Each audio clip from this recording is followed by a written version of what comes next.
Good evening, ladies and gentlemen, and karibuni sana to this week's episode of Konnekt Live, the Wednesday Drive.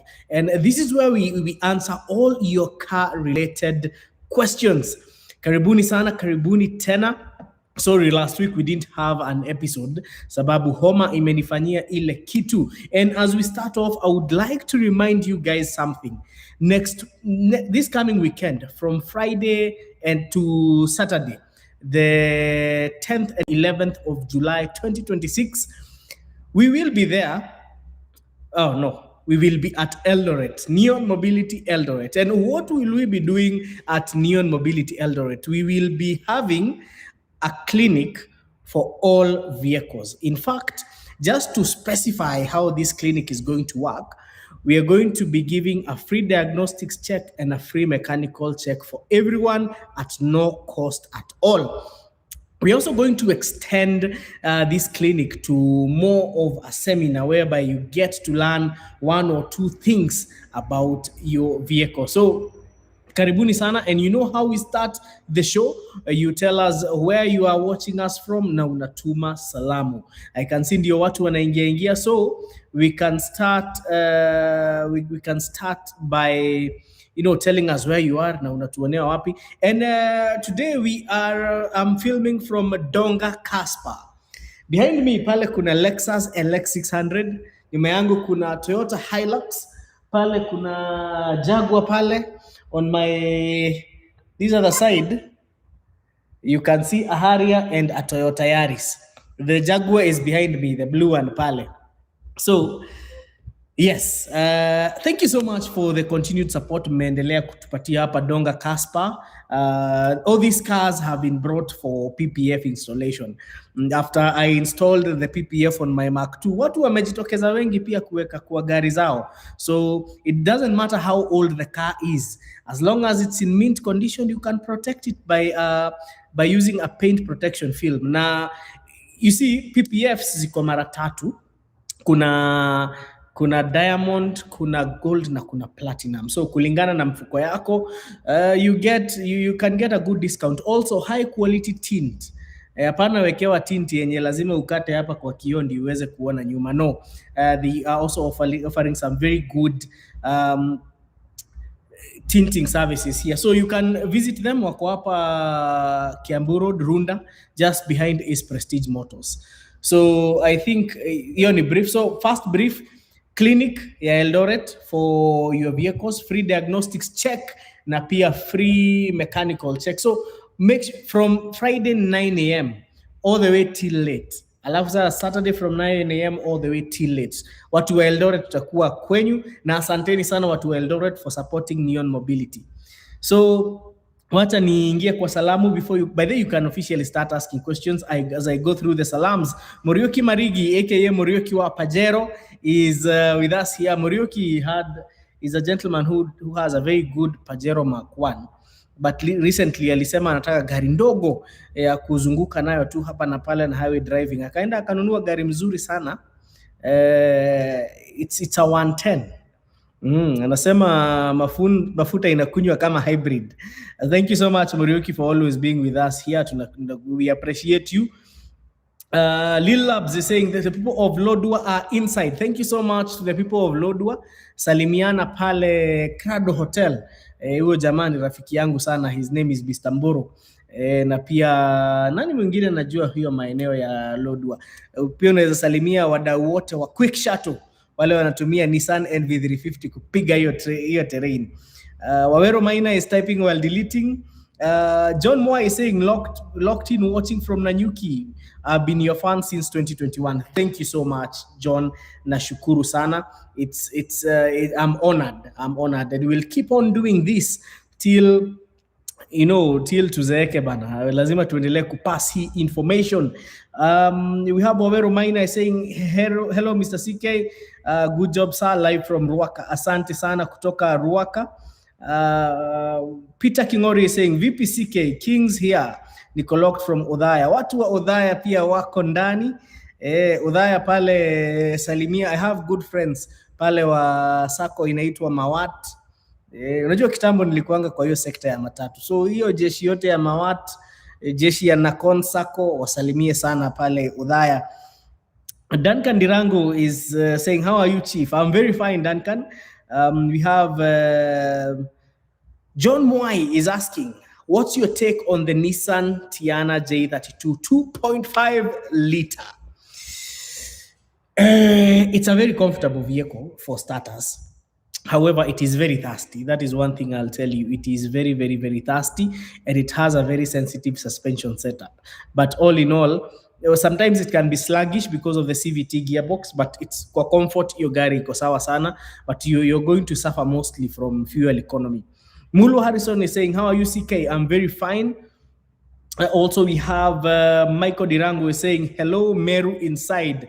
Wasewa Meru, asanteni sana, straight out of Meru. Meru pale niko na mafans wengi pale, all the way from Meru to Maua. Meru pale kuna pale Makutano, kuna jamaa anaitwa Loketo, wanatengenezanga gari za miraa. Kuna kina Moha, miraa pilots pale. Pia kuna Meru, pia kuna mtu wako na garage mzuri sana hapo in Meru. I can't recall his name, but also Meru people are great supporters of Konnekt. Antis Mwanza also, how are things? Things are good. Tunasukuma tu pole pole. Ekao Miss is saying, hi Wakabi, what do you think about the Cheritigo and the Haval Jolion, the new Chinese cars in Kenya? I see brand new units start from 3.78 with a 7-year warranty. In fact, Ekao Miss, today I've driven a Cherry Tigo Pro. Also, I've had a chance to interact with the Haval Jolion, and I'll tell you one thing. You see, the shift is coming. I recently did a post on my LinkedIn, on Facebook, and on X about the Chinese shift in Kenya, and I have done some research. Now there is a disruption that is coming. One of the popular showrooms along Ngong Road is Staki Kuwataja, before they officially launch, has decided to take up a franchise of one of the popular Chinese vehicles.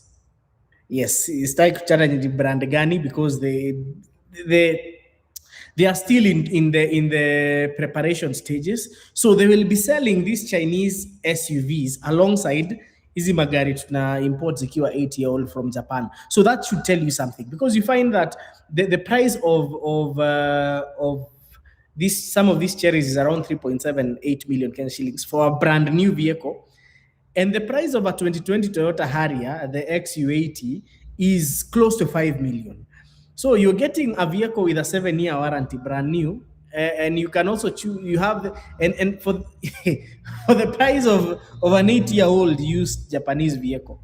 You see, to be honestly speaking, ukiwa na gari kwa na warranty ya miaka 7 years is a long time, and to be honest, the Chinese are really working on their reliability aspect. So it is time we also start thinking outside the box. I know this might not go well with enthusiasts, but it's very important we start thinking outside the box, because to be honest, Chinese are offering value. Haya, just to stay into context, watu wananunua lori, and this time I'm not talking about Sinotrack, I'm not talking about FAO, I'm talking about a truck that I drove today. It is called the JMC. It's called the JMC Carrying Plus, and the JMC Carrying Plus is a very interesting truck because it is priced lower than the price of brand new single cab pickup. So a single cab pickup from the mainstream manufacturers or the legacy automakers is going for like 4.2 million Kenya shillings. But the JMC Carrying Plus, which is a truck with a gross vehicle weight of 6 tons and can comfortably carry 5 tons, is going for 3.8 million Kenya shillings. And in addition to that, Mchina anakuletea hiyo gari ikiwa na body. So you don't have to wait for 45 days body fabricator akujengea body. Again, listen to this. So that's why this is why the Chinese are actually shifting the market. This truck also gives way for up to 100% financing. Umeelewa hiyo? So financing can go up to 100% financing. For these Japanese vehicles, we can only get a maximum of probably 70, 80, or 100% financing on very few cases. So 100% financing, a 2-month repayment holiday. So once you get the vehicle, you get 2 months until you start prepaying the loan. Third, one of the financing partners goes ahead to inject 500,000 Kenya shillings into your business after financing. Definitely, it's a facility, it's a credit facility, but you're getting that 500k capital injection into your facility. The loan processing fees are 0%, and the other financier is about 1%. So it's a very friendly vehicle. It has a 3-year warranty or 100,000 kilometers, whichever comes first. So if you look at what the Chinese are offering, because what I've explained is a very good deal for a business person. It's a track that is going to make a lot of sense. So we have to keep on watching the Chinese. It's high time we start also thinking outside the box and seeing that the Chinese are giving value. We cannot talk about longevity because these vehicles have not been around for long, but truth of the matter is we need to also start thinking outside the box, and let's reason from value perspective. Wacha tuendelee na maswali. So I hope I have given that collector vizuri sana. So where were we? So Jehad Moirore is saying, what do you think about the old Lexus LS? I've seen a 2007 one being sold for 1.4 M. Those are amazing vehicles. They are nice cars. Kevin Motueri is saying, hello Eric, live from Upper Hill. Asante sana Kevin Motueri. Gilbert Kiari is saying Mercedes-Benz C200 or VW Golf ETSI 1.5. I would say these cars are in very different categories, but even in terms of pricing, they are in different categories. But definitely the C200 is a superior vehicle in terms of what it offers when it comes to luxury. Cromwell Sunday is saying, I have arrived at class. Thank you so much, Cromwell. And also, karibu, asante sana for always joining us here. Tunaendelea. Collins Mwangi is saying, hello, Eric. Hello, Collins. I hope uko fiti kabisa. Duncan Dirango is saying, Chinese vehicles seem to have good looks only. What about durability? I don't see them serving our market. Look at the buses we have. What's the resale value of Chinese vehicles? Duncan, I would like to talk about something that is called resistance to change. Because anyone who has been in the motor world for quite some time, I think talking about saying that Chinese vehicles are not durable can be termed to be a fallacy, because you see the Sinotraks, the first Sinotraks zenye zilianza kufanya kazi Kenya, they actually KCAs. Hizo ni gari za kitambo sana. Haya, angalia zile trucks zinaitwa Beiben. They are Chinese. They have been serving na bado unaziona Mombasa Road. And they are ni hizo KAY, KZ and KBB huko. Some of them still running on the original engines.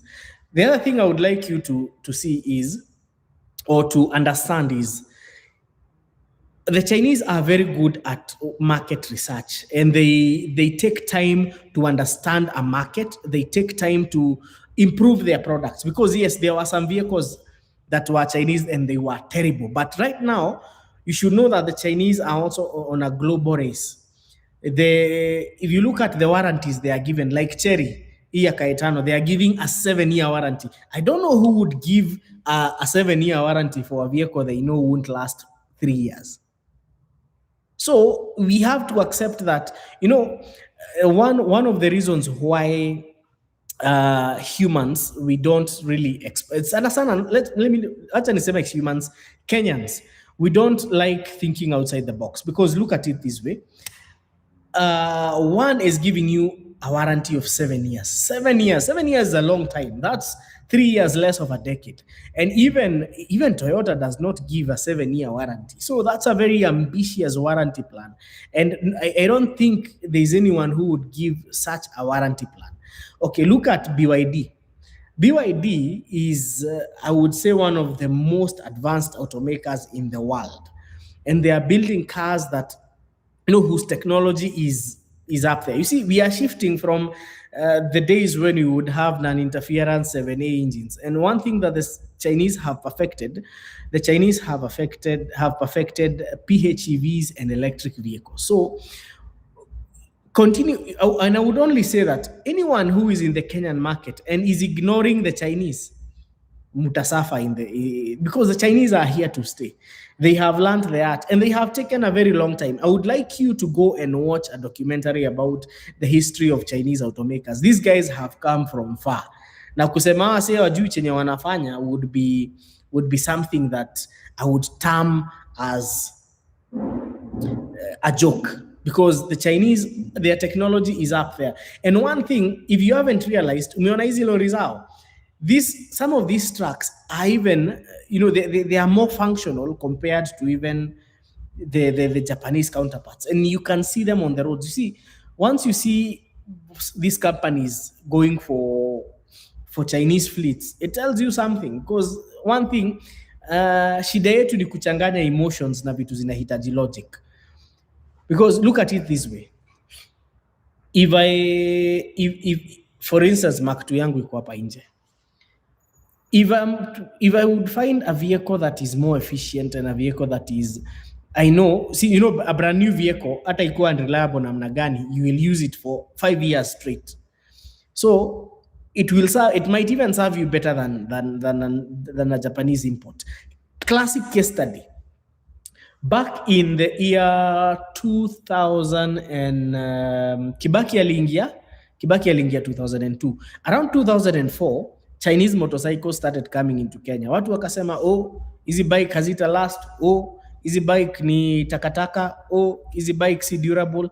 Today, 90% of the motorcycles in Kenya are Chinese and they are being abused. Ushaienda huko Murang'a ama huko Karatina ukaona captain imebebeshwa gunia kama 3 za waru.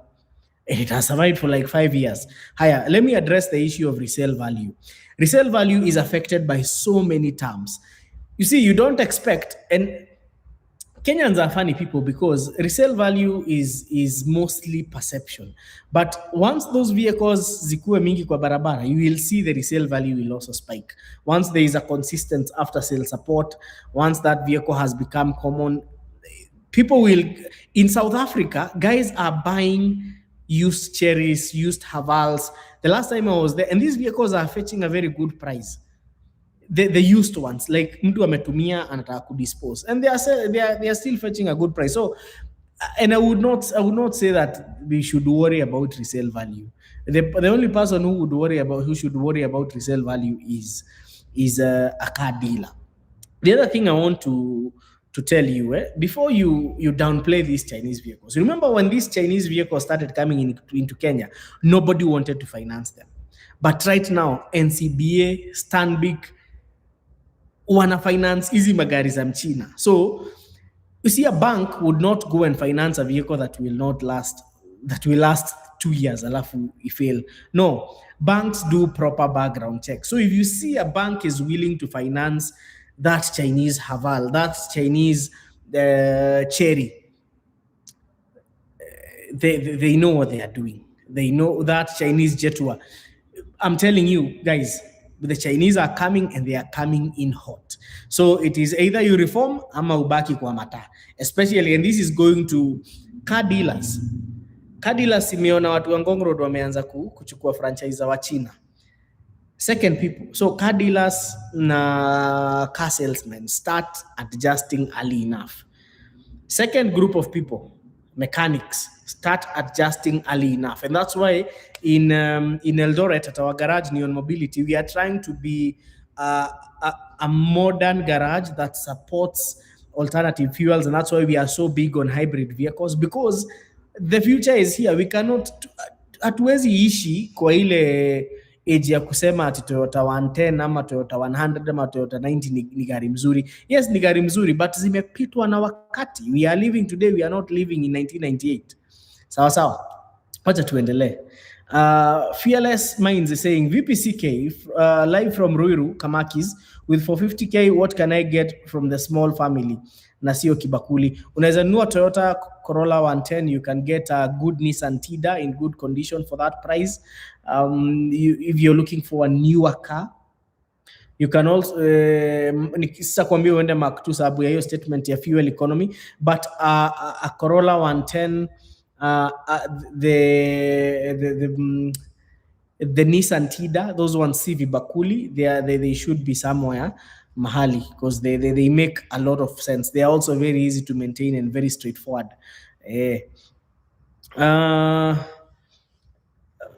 Morioki Marigi is saying, CK, the thing that made me go to the garage the other day, I filled the tank and ran to Nakuru. The gauge wasn't going down and I thought it was faulty, but the car doesn't use fuel. Morioki Marigi, you know, I used to have a Toyota Corolla 100, a manual one with a 4-speed manual, and the 4E engine. Hiyo gari nilienda nayo Meru.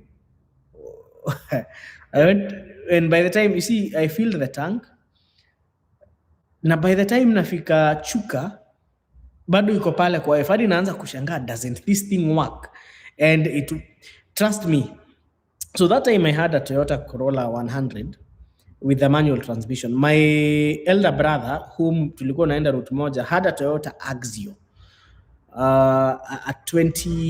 was a 2010 Axio. My Corolla my 100 ni yanauko 98, and I'm telling you, the Corolla, the 100 had better fuel economy than even the Axio.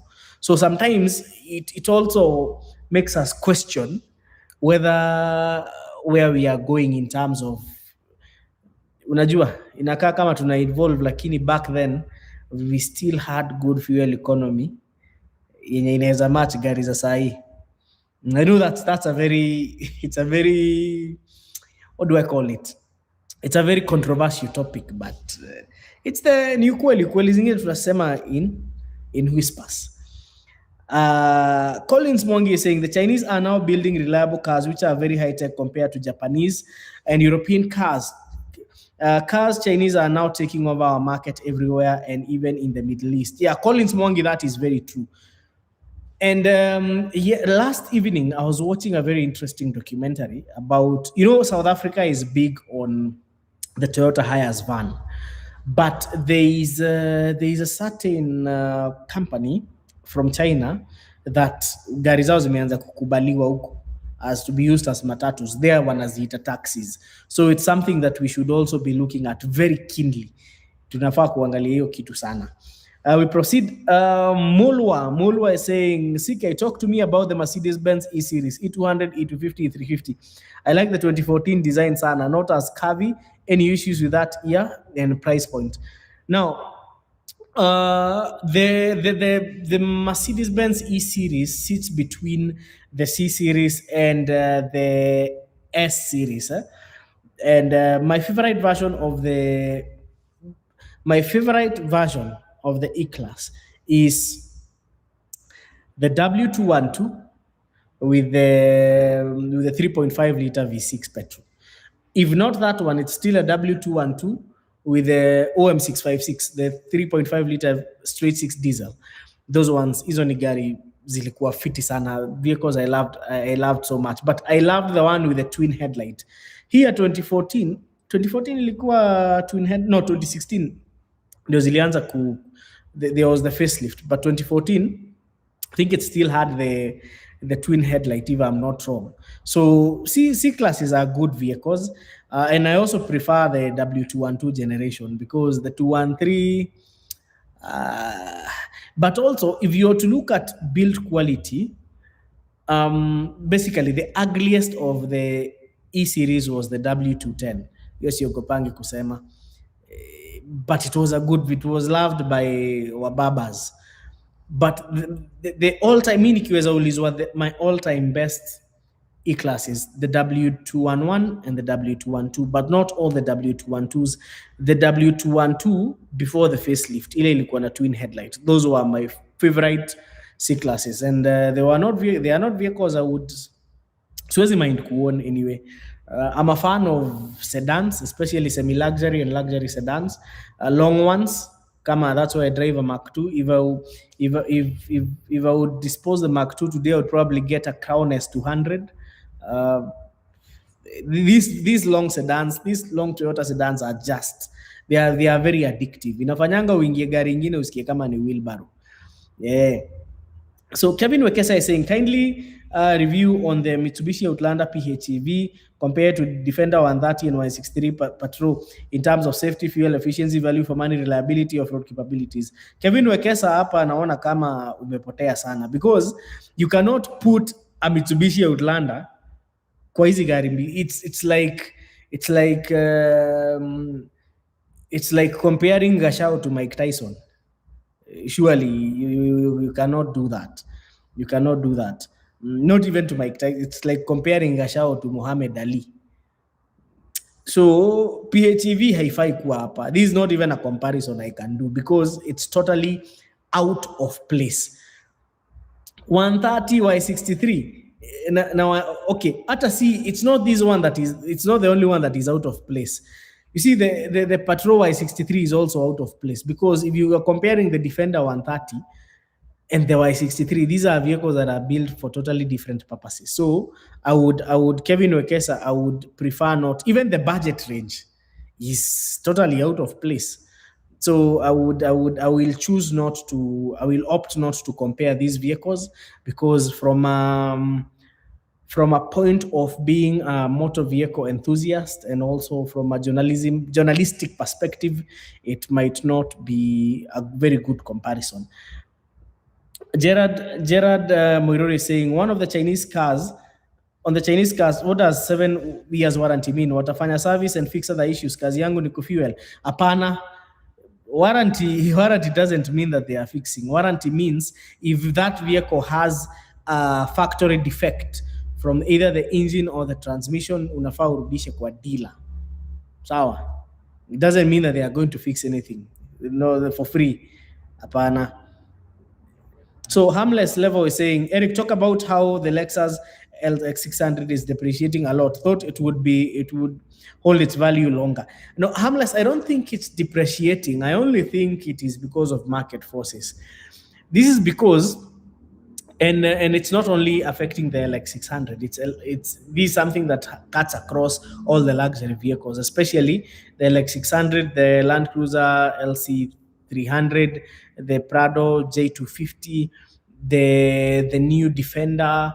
You know, there was a time these vehicles were scarce, but at some point, kama will notice, even before Toyota launched the Prado J250, there were already so many that guys from the gray market had already imported. Same case to the LX600s.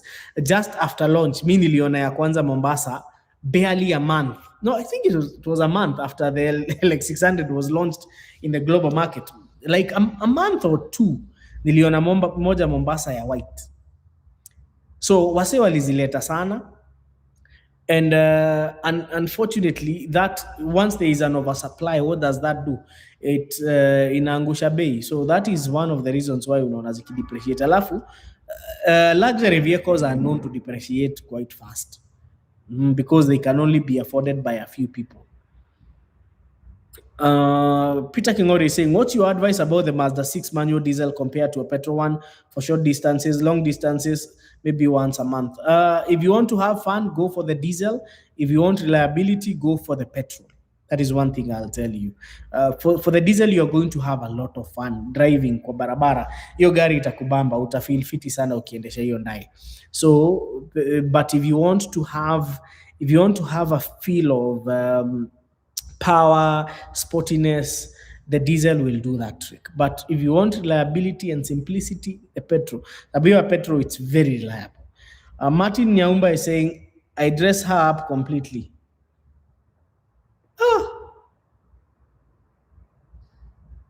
Martin, tuko pamoja kweli.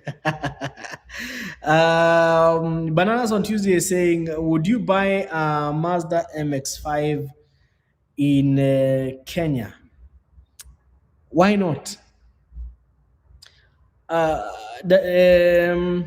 I am well guided. I will consider the Chinese motor vehicles. That's Dan Kandirango. Ak is saying Subaru GG9 EJ20 is too thirsty for daily use. Would it be a good idea to upgrade to shift to a Note e-Power? Subaru giving me not above 9 kilometers per liter. I really hope Mwaura was here. Mwaura hapa hangefurahia sana. Yeah, it would be a good idea to upgrade to an e-Power. Sababu e-Power has amazing fuel economy. Kenyo Ibrahim is saying, hi Eric, what's your take on the Corolla GR 1.6 cylinder engine with a 6-speed manual as compared to the Toyota GR 86 based on driving experience and thrill? You see, any Toyota that is a true GR, see GR trim, but any true GR is a thrilling vehicle to drive. That's one thing I'll tell you. Any Gazoo racing, wacha hizi Harrier zinawekwa budget GR ama Land Cruiser 300 zinawekwa budget GR. That's more of a GR trim, but any vehicle that is a true GR will be fun to drive. So I would say it would be a matter of preference. Stubborn Son is saying, kindly answer this question. What is the cost of the VXL in South Africa and the total cost I have to spend from South Africa to Kenya plus VAT and your cost of shipping? Now, Stubborn Son, that would be dependent on the year of manufacture, but I'll tell you for a VXL 2019, your gari itakuset back around, if it's good mileage and good quality. You know, one of the problems that we have with and I'll say this without fear, most VXLs that are being sold locally, upper Kenya, in the next time we are in Joburg, we are going to try and interview a few people watakama tutabla sura zao, is that their mileage zinakuanga reverse. So utapata unauziwa VXL 7 million or 7.5 na mileage yake unapata ni below 100. Those VXLs mileage zake zinakuanga over 300,000 kilometers. And if you want to know that is correct, enda tu kwa uchukue chassis number hiyo gari, enda kwa any Toyota dealership in SA, email them, mwambie unataka kujua mileage ya hiyo gari as per the last service. You will be shocked. You will be shocked. I'm telling you, most of them, when we went there with Tom the last time, we were shocked that most VXLs coming to Kenya, kitu ya kwanza inakuanga kunyonga mileage, na most of them come zikiwa, they are not the best of quality. And that's why they opt for local inspection. Ama before wapeleke inspection, wanazungusha mileage nyuma. And that is one of the biggest challenge you will have with the South African market. So what we normally do, what we prefer doing is actually going to get a vehicle that is Toyota certified. So even the last one we brought was Toyota certified with a whole service history. So if you want a good quality vehicle in SA, and I'll tell you, they are not cheap. So if you're going to get a 2019 VXL that has good mileage, probably not over 150,000 kilometers, it's going to set you back around, say around 8 million, kila kitu, around between 8 and 8.5 million. 8 to 8.5 million, depending also mileage ni wapi. Is it below 150 but above 100, or is it below 100? So it will set you back between 8 million and 8.5. But if you go for the 2020s, zitafika hata 9M 2023, you'll be coughing around 11 million. So the price is between 8 million or 8.5 million. So what we do, for us to get an exact price, we ask you to come over to the office, tukae chini, tuchukue one of the vehicles, and then we do the costings. But for 2019 VXL with good mileage, si zile za kuzungushwa, it will set, and one that has good quality and no accident history, it's going to set you back around between 8 and 8.5 million.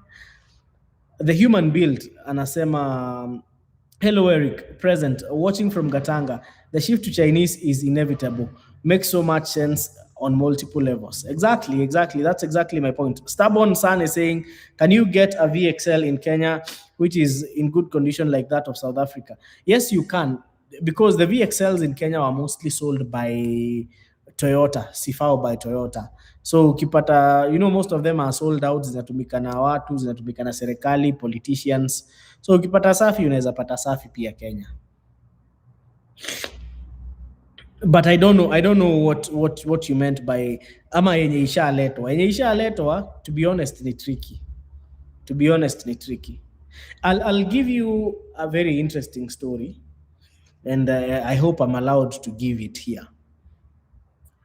Last year, um, we have one of the greatest supporters of Konnekt, who is probably on this chat, but sitamtaja jina. So he came to buy a VXL somewhere in Kiamburu. So akaniambia, manze, we kuja tu uniangalie hii gari. So something didn't add up. There's just something that wasn't adding up kwa hiyo gari. So tukitoa the raba yenye iko hapa kwa mlango, tukapata hiyo gari ni ya white. And to be honest, over 90% of VXLs in South Africa are white. So what happens, wase wakizileta wanapiga respray. That is even not a problem because gari hubadilishwa rangi, as well as it's well done, hainanga shida. The problem is, so the vehicle was sounding a bit, the idling was a bit rough, and it was a 1 kd. Naikumukanga sana hiyo gari. So we decided to do some background check on that vehicle. On the odometer, the mileage was 86,000. So tukachukua chassis number. We told the guy who was selling, we fanya hivi, we chill, tutakuona kesho. So uzuri, hiyo gari hapo juu ilikuwa na a sticker of it had a sticker of the dealership yenye hiyo gari ilinunuliwa. So listen to this. So that VXL was 2019, last year. Hiyo gari tukifanya research from the dealership told us hiyo gari iliacha kwenda service kwao in 2016. Sawa? 2016 ndio iliacha kwenda service kwao. 3 years later, so these guys in Kenya 3 years later, I want you to understand that bit. So kwenda kuangalia 3 years, like the last mileage ilikuwa in 2016, the last service ilienda huko South Africa in one of the dealerships huko. The mileage was at 205,000 kilometers. Na ikiwa Kenya iko ngapi? Iko 86. So those are some of the problems that you're going to have with these local VXLs. Zinafanywa mchezo mingi sana, and that's why it's always safe. Why you see that's a lot of money you're investing. So you lete tu yako yenye iko na service history yenye unajua mileage yake. Kama unajua, I always say kama gari ni ya so mbili, wacha ninunue nikijua ni ya so mbili, lakini nisinunue gari ikiwa 86 na hiyo gari mileage yake ni so mbili. That is basically defrauding someone. So yeah. Harmless Level is saying, does one have to pay taxes for a car after buying it from a returning resident? Yes, you have to pay the taxes. In fact, logbook inakuanga stamped, hizo gari duty exempted inakuanga stamped not transferable without customs clearance. Ricky Kiawa is saying, hello Eric, thanks for the show. Thank you so much Ricky, nashukuru sana. Derek Nyangaka is saying, how can sijaelewa, but anauliza an appointment, how can you book an appointment for on importation of a vehicle? We are stuck between a Mazda CX-5 petrol and CX-5 locally used Lexus and X300H 2015, considering mileage of 7 kilometers daily. Derek Nyangaka, you can always come to the office. You can book through the number 0710 844 863. Let me pin it kama kawaida.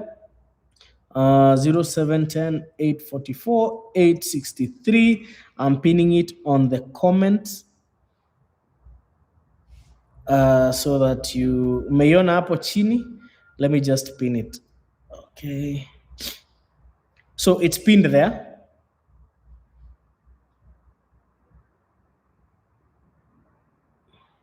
Yes, so it's pinned.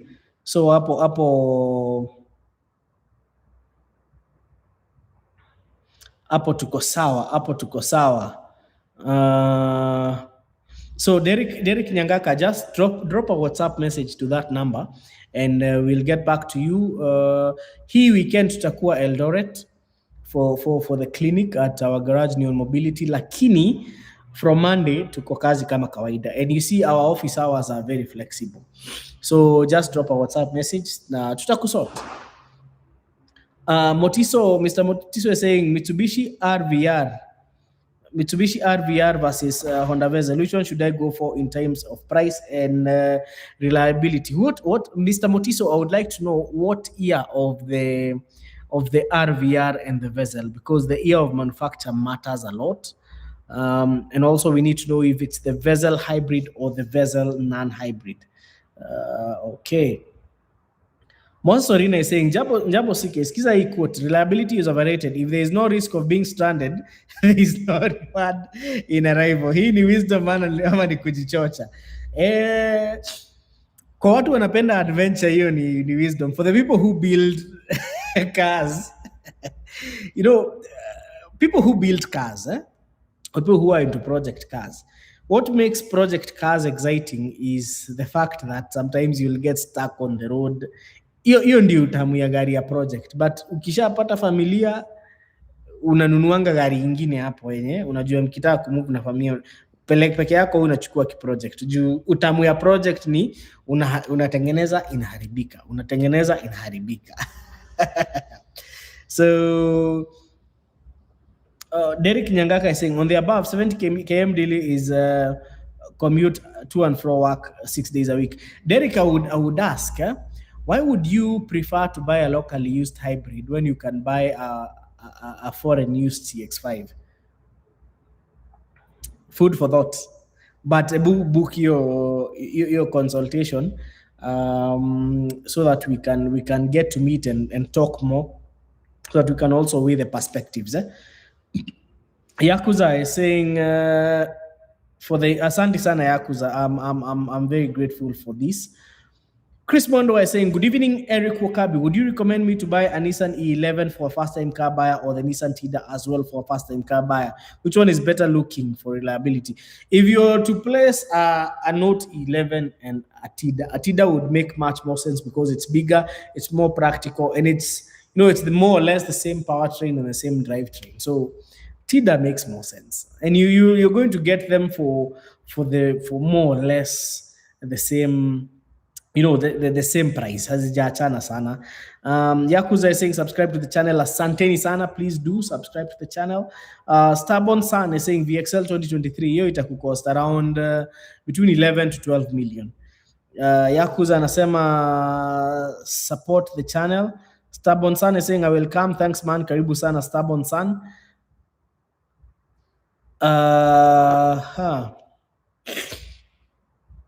Mudhe Cairo is watching from the Republic of Saudi Arabia. Asante sana Mudhe Cairo. Mutuko 580 is saying, hey Eric, help me choose between a Toyota Corolla NZD and a Toyota 110, either manual transmission or auto. Should it be more fuel economical, cheaper to maintain, reliable? Budget is 500,000 Kenyan shillings. I would opt for an NZD because it is newer. Alafu NZD hazikuwa na shida mingi. Pia 110 hazikuwa na shida, but you see, NZDs will make more sense compared, they are more refined if we are to compare it to a 110. So yes, I would go for the NZD. Charles Njuguna is saying, hello Eric, what's your comment on the Mazda CX-5 diesel engine 2020 model in terms of reliability and preferred oil? Now, as long as you're driving it vizuri na unaipatia oil mzuri, hiyo gari itakuserve. The recommended oil 5W30, 5W40 hapo. Some people do recommend 10Ws, but it's always good to consult the user manual. Hata hapo kwa kifuniko inakuanga imeandikwa, so it's always good to respect this. Sawa, but make sure the oil is synthetic and it comes from a reputable source. Kingori Elvis is saying, Eric Wakabi, favorite Nissan yako ni Skyline 250 GT. Explain more. I'm stuck, and I believe your sentiments. My favorite Skyline is actually the 350 GT. Big engine, naturally aspirated, sauti tamu sana, and Nissan have a thing with comfort. but the 350 GT will hiyo inanyonya mafuta sana. So 250 GT is more of a balance, because you see it rivals against the Mark X. So but I'll tell you something, the Skyline is more comfortable, but hizo gari ni tamu. 250 GT is actually a good vehicle. 350 is good for but not for daily use. For daily use 250 GT yes itakunywa, but ni manageable. So 250 GT iko chonjo. And Tismons is saying, why were there Y50 Fugas in Kenya with the V8 4.5? I've never seen one. And Tizara Miss Jayona Moja. I've never seen one as well. Harmless Level is saying, kindly bring the LX600 behind for the YouTube channel if possible. This one, yes, we should review it. Wacha niongee na Donga pale nione kama atatupatia hii gari kesho tupige review. I don't know if they are done installing a PPF on it, but I will naona tint imeisha. Wacha nione kama kesho unajua hizi azigu zangu sana, but wacha nione kama kesho watatupatia opportunity we do an awesome video on the LX600, because I do love the 600. Yes, I have a soft spot for the 570, but the 600 is also quite something. Kevin Morimi is saying, would you recommend one to buy a Mazda Demio diesel as an Uber car? Kama ni wewe unaendesha, unaweza nunua. And mark my words, kama ni wewe unaendesha. Kama si wewe, stick to petrol. Wilfred Waire is saying, hello Okabi, how is the Honda CRV first and second generation for a first time car buyer? Please advise in depth. Well, the first gen CRV was a very hardy vehicle. It was really nice, especially if you would get it in manual transmission. Ilikuwa gari fiti sana. Second gen, no, the first gen was ilikuja na 2-liter engine. Second gen was also not bad, but the second gen had a tendency of having a positive camber at the back, kulalisha miguu, and that was because of the multi-link suspension at the back. But generally they were good vehicles. The second generation was a bit thirsty when it came to fuel. Alafu ilikuwa na gear lever ingine hapa naitangwa column mounted, inakaa kama zile column mounted gear levers za zile gari watu walikuwa naita half gear kitambo, if you can recall them. Yeah, so I would say, well,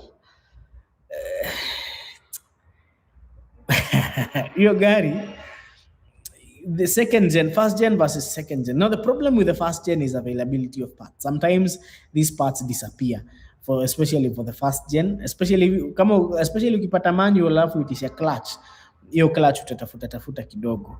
So the only setback with the first gen RD1 is the parts availability. But in terms of hardiness, your gari ni hardy na inaweza withstand abuse. Now the second gen is much bigger than the first gen. Well, it doesn't look as good as the first gen, but pia si gari mbaya, only that hizo bushing za suspension ya nyuma manze blanda. Sometimes it can be a very nagging problem. It's not a big problem, but it can be very nagging. So that's why I'm saying we need to, those to be first gen. Second gen is newer, more refined, but both have it's a bit thirsty in terms of fuel. First gen kitu itafanya ni fuel itapotea. No, not fuel, parts zitapotea kidogo sometimes. John Kango Singh is saying, hey Eric, watching from Roido, is there a difference between Honda Hybrid and Honda HEV? No. Yes, technically, yes and no. And the reason why I would say yes and no is because, you see, for the hybrid, most of them came with a dual clutch transmission.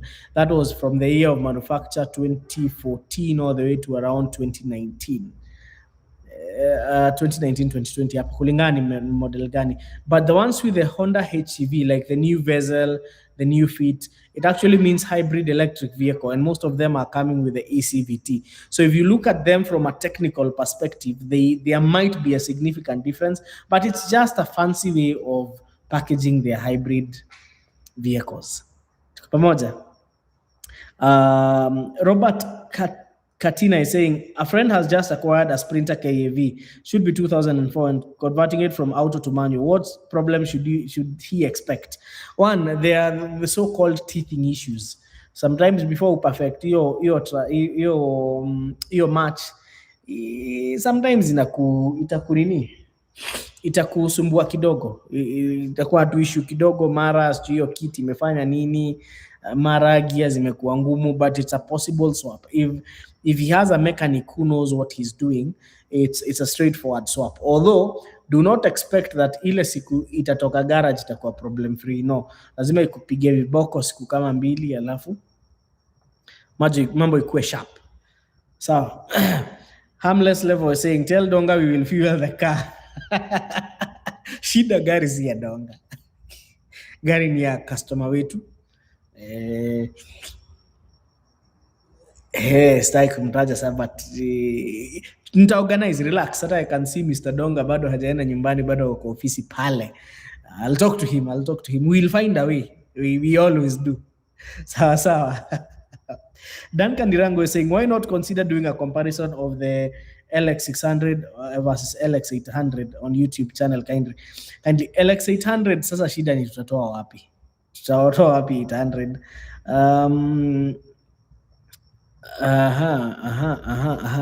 I'm trying to look at Collins Namalwa is saying, I recently bought a Mark X 2015 as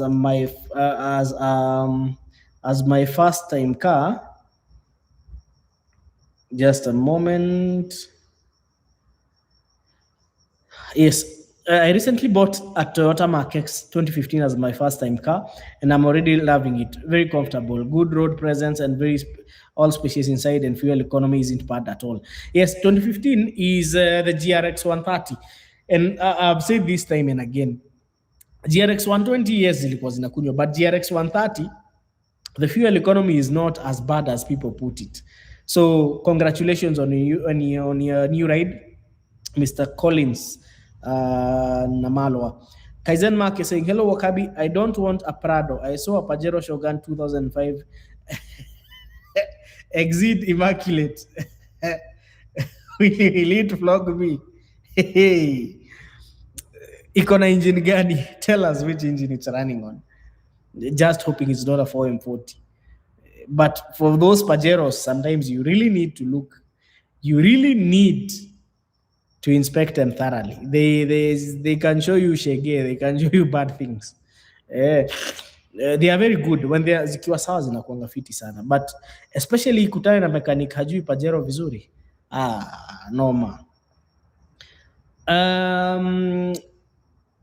Mulwa Harrison is saying, with 600k, is there a clean subcompact crossover SUV I can get into Tulie kwa sedan?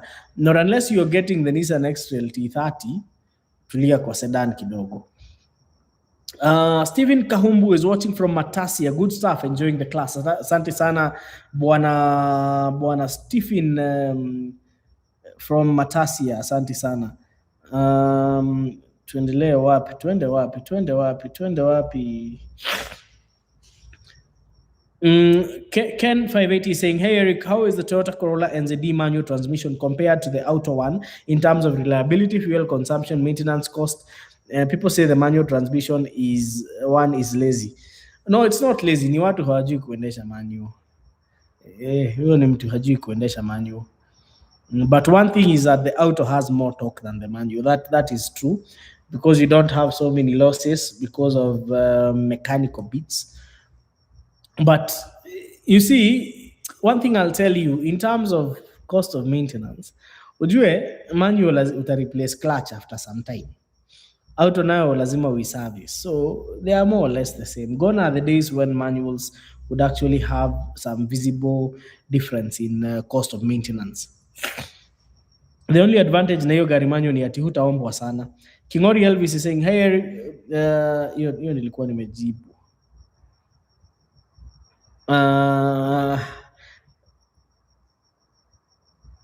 Okay. Let me go back up here. Naona mtu anaitwa Mkusu 12 is saying hello Wakabi, which is the better choice between a CX5 2.5 liter and a Toyota Harrier? Basically, which Toyota Harrier? If it's the ASU 65, it would be a match against the CX5, but if it's the ZSU 60, hiyo tupilia mbali, chukua CX5 asubuhi mapema. Kingori Elvis is saying air suspension versus coilovers or Skyline, which is better for handling? Coilovers are better for handling. Peter Nganga from the Republic of Saudi Arabia. Thanks sana mwalimu, we learn something new every week. Asante sana pia. Na Peter Nganga tuko na pending business Pole sana bana, sijaweza kufika hiyo mtaa, but tutapiga hiyo story. Nick Ariwi saying Suzuki is generally gasless. Depends on which Suzuki. I would say depends on which Suzuki. Tuendelee, wacha nione, wacha tupande hapa kidogo. So Stephen Koigi is saying, hi Wakabi, how is the Mazda CX-5 2.5 petrol turbo in terms of reliability compared to the 2.2 liter diesel turbo? The 2.5 turbo is quite a beast, plus it's also very reliable. It's very reliable. I would say it's more reliable than the diesel compared to the diesel, because also haitaki kazi mingi kama diesel, doesn't have so many things that would break. But now fuel consumption of the 2.5 turbo is slightly higher than the than the kawaida petrol, but if you were to put them side by side, 2.5 inakunywa significantly compared to the 2.2 liter diesel, but it's a good vehicle. Ni gari fiti. Hiyo petrol ni reliable sana. Steven Kahumbu is saying, watching from Matasia. Thank you so much, Steven Kahumbu. I think I had read that before. Cornelius Rono is saying, a man from Mogosiek. Yes. Cornelius Rono, kwa governor, naitangwa Parchok. I'm seeing, I see I'm just taking that double cab behind you on higher purchase. I think we can have a deal. Hii iko na mwenyewe, hii iko na mwenyewe tayari. But higher purchase we can always arrange. So sijali. Bananas on Tuesday saying, what about Toyota Rush 2010? Woo! fuel economy ya hiyo gari is not very okay. The 2010 Toyota Rush is, I would say, and usinichukulie vibaya, the 2010 Toyota Rush is good for an old person. One, they are lazy. Two, zinakunywa. Three,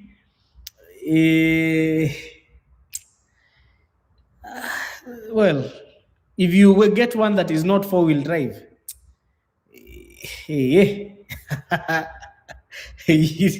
when it rains, it's not very pleasant. So if you're buying a 2010 Rush, just make sure it's 4-wheel drive. Hiyo ndio advice nakupatia. And just because it's 1500cc, it doesn't mean that it has good fuel economy. Otindo Ordiero is watching from Luanda.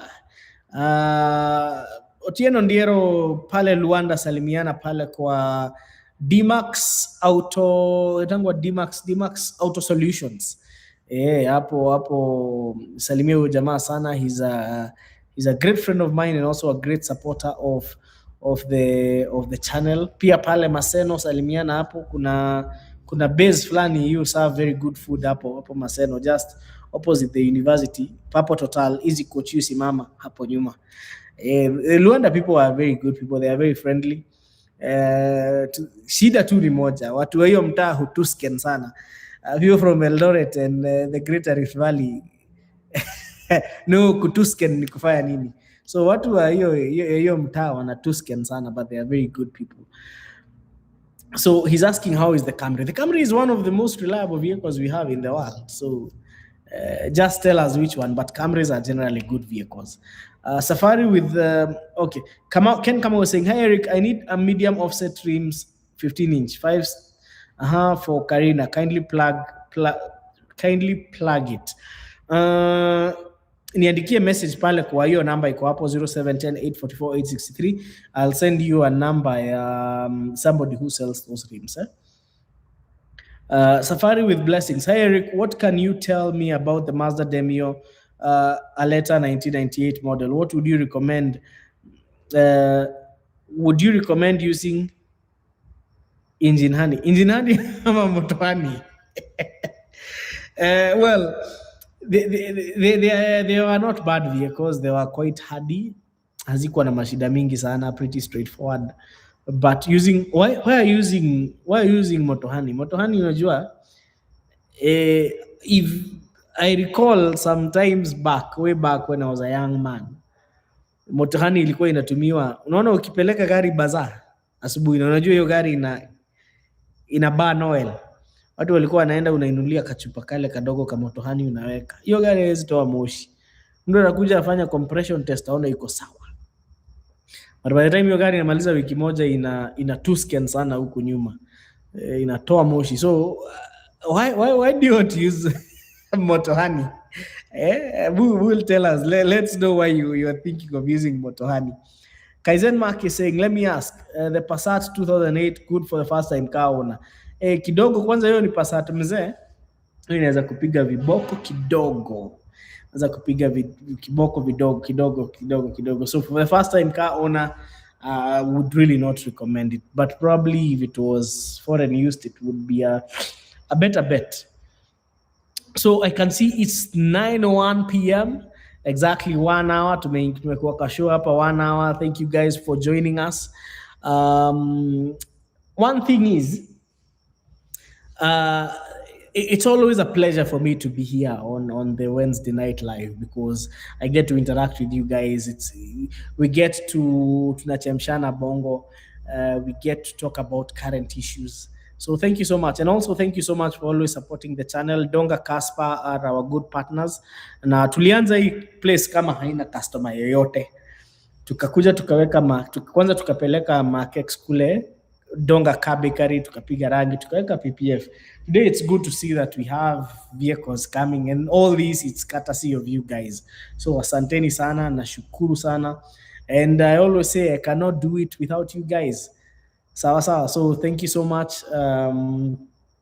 Najua masaa, but before tuende, I can see Duncan Dirango saying we are only 108 watching with only 22 likes. Kindly like and subscribe. Asante sana Duncan. So Andrew is saying, VP Eric, I'm 27 and I want to buy my first car. My options are 2019 Suzuki Every, the Daihatsu Car Sports, and Suzuki Spacia Custom. I just want a simple car.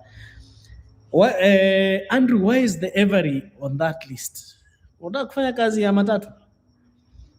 But you see, if the Daihatsu Car Sport looks really nice, Suzuki Spacia si mbaya. But for me, I think I would go for the Cast. All of them are good cars. They are very easy on fuel. But in terms of the looks, I think personally I like the Cast. King Rocky is saying, Ekao Miss, asante sana kwa kucheza na super chat. Thank you so much. Ameweka pale 300 kwa super chat, tunashukuru sana. Andrew Eltoni is saying, VP Eric, no, nimesoma yake. King Rocky is saying, can we have something like CMNL talk about insurance and bring the guest to the channel? Yes, we are doing that. So in fact, next week takuwa na guest. So that one is coming back very soon. So keep it auto connect. Mike Mogo is saying, hey Eric, I'm stuck between a Vigo 3.0 and a Raptor F150. Which one would you recommend? Hey, Raptor F150 na Vigo bana ziko tofauti kubwa sana. These are cars that you cannot compare even in terms of fuel economy. Kama ni unataka compare Hilux na Ford Ranger, compare it with the Ford Ranger ya kawaida, not Raptor. Compare it with the Ranger, hizi ziko na 3.2 kina Wildtrak. Yeah, those ones will compare, but not F150. So thank you so much guys for joining us. Remember, hii weekend tutakuwa Eldoret pale Neon Mobility for the clinic. Leteni magari watu wa Eldoret. Leteni we are giving you guys a free checkup, and it's 1 year since we established Neon Mobility in Eldoret. And again, a big thank you to you guys for always supporting us. Na sisi tuna hapa ya kwamba service ya magari watu wa North Rift tutawa sort. And in this year, that 1 year bado tumekuwa, we have been among the lucky few to be nominated Subaru authorized dealers, not only from Kenya but pia kutoka huko Mayolo, Japan. So Japan wanatujua. Thank you so much. We couldn't do without we could not do it without you guys. So thank you so much, and see you next week.